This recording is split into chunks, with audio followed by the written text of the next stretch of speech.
When I was a kid, my parents would tell me, you can make a mess, but you have to clean up after yourself.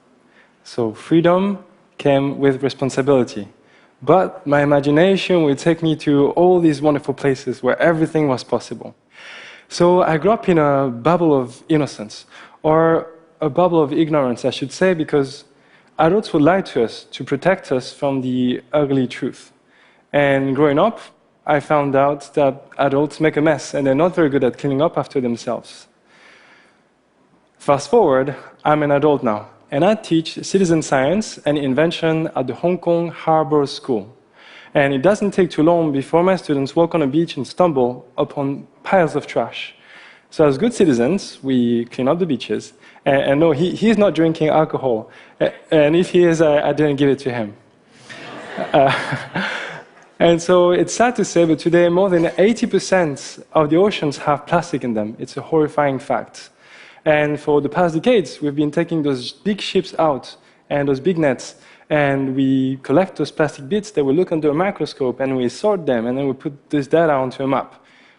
But that takes forever, it's very expensive, and so quite risky to take those big boats out. So with my students, age 6 to 15, we've been dreaming of inventing a better way. So we've transformed our tiny Hong Kong classroom into a workshop. And so we started building this small workbench with different heights, so even really short kids can participate. And let me tell you, kids and power tools are awesome and safe. Not really. So back to the plastic. We collect this plastic and we grind it to the size we find it in the ocean, which is very small because it breaks down. And so this is how we work. I let the imagination of my students run wild. And my job is to try to collect the best of each kid's idea and trying to combine it into something that hopefully would work. And so we have agreed that instead of collecting plastic bits, we are going to collect only the data. So we're going to get an image of the plastic with a robot. So robots, kids get very excited. And the next thing we do what we call rapid prototyping. We are so rapid at prototyping that the lunch is still in the lunchbox when we're hacking it. And we hack table lamps and webcams into plumbing fixture, and we assemble that into a floating robot that'll be slowly moving through the water into the plastic that we have there. And this is the image we get in the robot. So we see the plastic pieces floating slowly through the sensor. And the computer on board will process this image and measure the size of each particles. And so we have a rough estimate of how much plastic there is in the water. So we documented this invention step by step on a website for inventors called Instructables, in the hope that somebody will make it even better. What was really cool about this project is that the students saw a local problem, and boom, they're trying to immediately address it.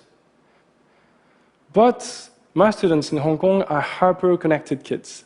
And they watch the news, they watch the internet, and they came across this image. This was a child, probably under 10, cleaning up an oil spill barehanded in the Sundarbans, which is the world's largest mangrove forest in Bangladesh. So they were very shocked, but because this is the water they drink, this is the water they bathe in, this is the water they fish in, this is the place where they live.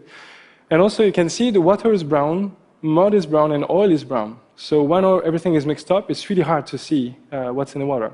But there's a technology that's rather simple, that's called spectrometry, that allows you to see what's in the water. So we build a rough prototype of a spectrometer, and you can shine light through different substances that produce different spectrums. So that can help you identify what's in the water. So we packed this prototype of a sensor, and then we shipped it to Bangladesh.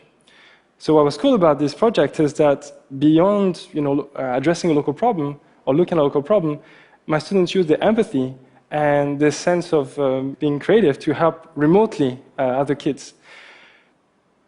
So I was very compelled by doing the second experiment, and I wanted to take it even further, maybe addressing the even harder problem, and that's also closer to my heart. So I'm half Japanese and half French, and maybe you remember in 2011, there was a massive earthquake in Japan. It was so violent that it triggered several giant waves that they are called tsunami, and those tsunami destroyed many cities on the eastern coast of Japan. More than 14,000 people died in an instant. Also, it damaged the nuclear power plant of Fukushima, a big nuclear power plant just by the water. And today, I read the reports, and an average of 300 tons are leaking from the nuclear power plant into the Pacific Ocean. And today, the whole Pacific Ocean has traces of contamination of cesium-137. If you go outside on the west coast, you can measure Fukushima everywhere.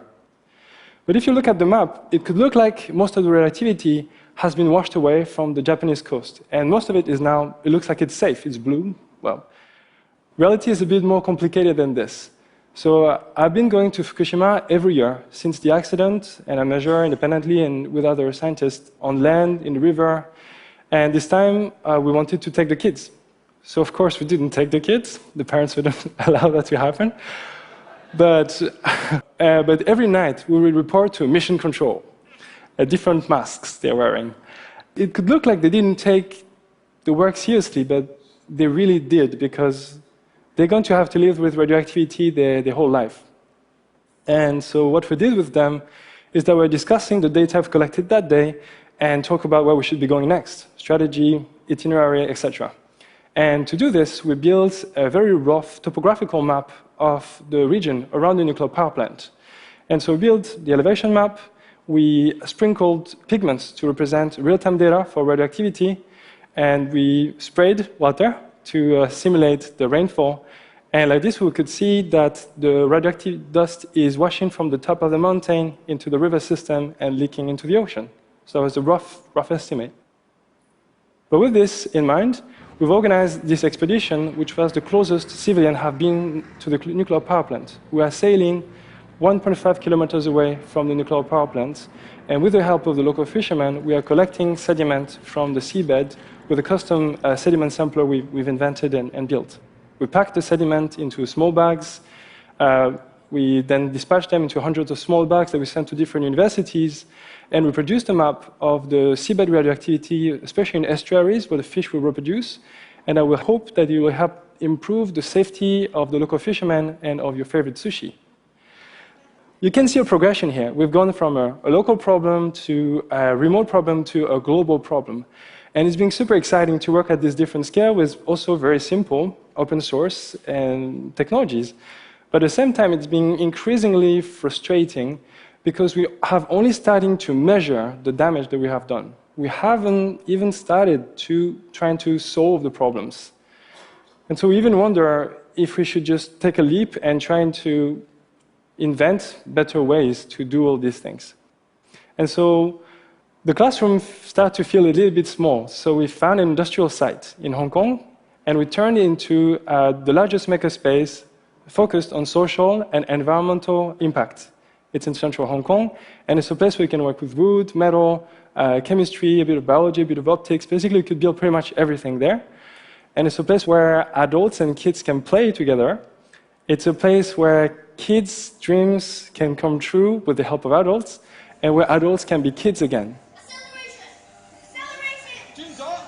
We're asking questions such as, can we invent the future of mobility with renewable energies, for example?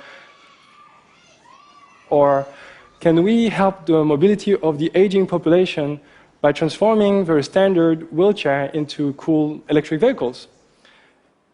So plastic, oil, and radioactivity are horrible legacies, but the very worst legacy that we can leave our children are lies. We can no longer afford to shield the kids from the ugly truth because we need their imagination to invent the solutions. So, citizen scientists, makers, dreamers, we must prepare the next generation that care about the environment and people and that can actually do something about it. Thank you.